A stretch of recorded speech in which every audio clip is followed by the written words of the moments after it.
जानवर क्या करता है, अगर टेम्परेचर कम है, तो जितना बाहर से एनवायरनमेंट का टेम्परेचर उसके बॉडी पे आता है, उसको वो कम कर सकता है। कैसे कर सकते हैं कि वहाँ पे जितना कुछ पसीना आता है, जानवर अपने शरीर पे जो हवा आती है, उससे उसके शरीर का तापमान कम हो जाता है।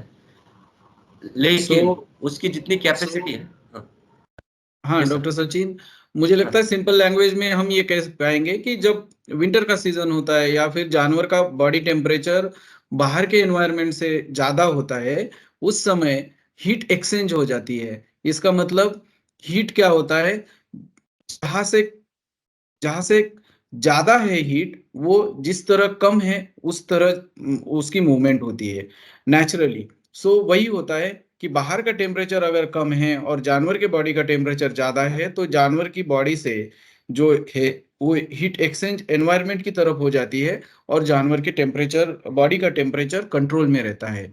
और हाँ, वो दिस इज ए कंडीशन, इसको हम मान सकते हैं कि ये कंफर्टेबल कंफर्ट जोन की कंडीशन है। और आप सब जानते हैं कि जानवर के पेट में डाइजेशन करते वक्त बहुत ज्यादा हीट जनरेट होती है। जानवर का जो पेट है, वो डाइजेशन करने के लिए उसके पेट में बहुत सारे माइक्रोब्स होते हैं, वो एक एक तरह का फर्मेंटर होता है। और इसीलिए हम किसान भाई जानते हैं या फिर डॉक्टर्स जानते हैं कि जानवरों को, स्पेशली जो एचएफ क्रॉस जानवर है, इनको ग्लोबल वार्मिंग के लिए जिम्मेदार मानने वाला भी एक वर्ग है। बट मुझे लगता है हमारे पृथ्वी की अगर हम साइज देखें और उसके सामने हमारे एनिमल्स की संख्या देखें और उसके फार्म्स की संख्या देखें, तो एक काफी लिमिटेड जगह में होता है। तो ये एक थ्योरी है, बट ये जरूर है कि जानवर की बॉडी खुद बहुत सारा हीट जनरेट करती है, और फिर वो हीट बाहर निकालने के लिए जानवरों में स्वेट ग्लैंड्स काफी कम होते हैं।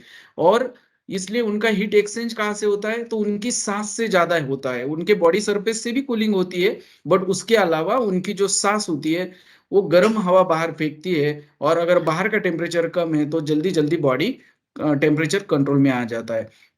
मगर हाँ, समर में जब हम देखते हैं कि बाहर का टेम्परेचर बढ़ जाता है और जानवर का टेम्परेचर भी ठीक ठाक है, तो उस वक्त क्या होता है कि अगेन बाहर से हवा, गर्म हवा जानवर की बॉडी को हीट करती जाती है, और वो हीटिंग जब होता रहता है, उस वक्त मुझे लगता है कि जो जानवर का बॉडी टेम्परेचर है वो भी और बढ़ने लगता है। और जानवर का बॉडी टेम्परेचर और बाहर का जो एनवायरमेंटल टेम्परेचर है, अगर वो 30 डिग्री के ऊपर चला जाए, तो एक ऐसी सिचुएशन आ जाती है कि फिर जानवर की बॉडी और बाहर की एनवायरनमेंट, इसमें जो डिफरेंस है उसकी वजह से एनवायरनमेंट का टेम्परेचर जानवर की बॉडी एब्सॉर्ब करते जाती है।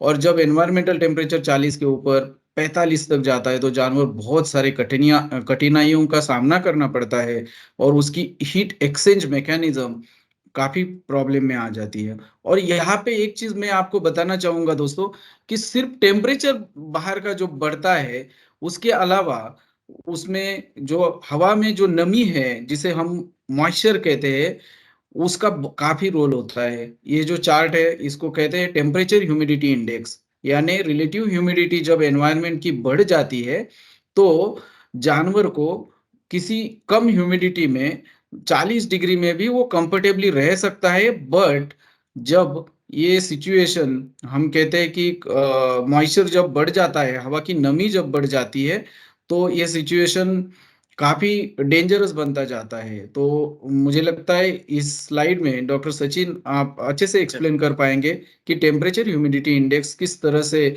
इफेक्ट करता है लोगों को। मुझे लगता है किसान भाइयों को आप एग्जाम्पल के साथ भी बताइएगा कि ह्यूमिडिटी कितनी होने से क्या होता है। और यही एक रीजन है कि हम लोग जानते हैं कि मई और अप्रैल में ड्राई हीट होती है, तो जानवर का हीट स्ट्रेस की प्रॉब्लम काफी कम होती है। बट वही प्रॉब्लम जून में जब लगता है टेम्परेचर कम हो गया, बट जानवर ज्यादा सफरिंग में होता है। सिमिलर कंडीशन सितंबर अक्टूबर में आ जाती है कि उस वक्त भी ह्यूमिडिटी एक तरह से बढ़ जाती है। अनसीजनल रेन्स की जब संभावना होती है, हमें लगता है बाहर का टेम्परेचर तो कम हो रहा है, फिर भी जानवर हप क्यों रहे हैं। और सबसे बड़ी प्रॉब्लम जो कोस्टल रीजन है, यानी समंदर के पास वाले इलाके हैं, उनके लिए तो काफी दिक्कत वाली परेशानी होती है। और इसीलिए हम सब जानते हैं कि समंदर के पास वाले इलाकों में एचएफ क्रॉस जो जानवर है, वो काफी दिक्कत का सामना करता है than the non coastal areas. तो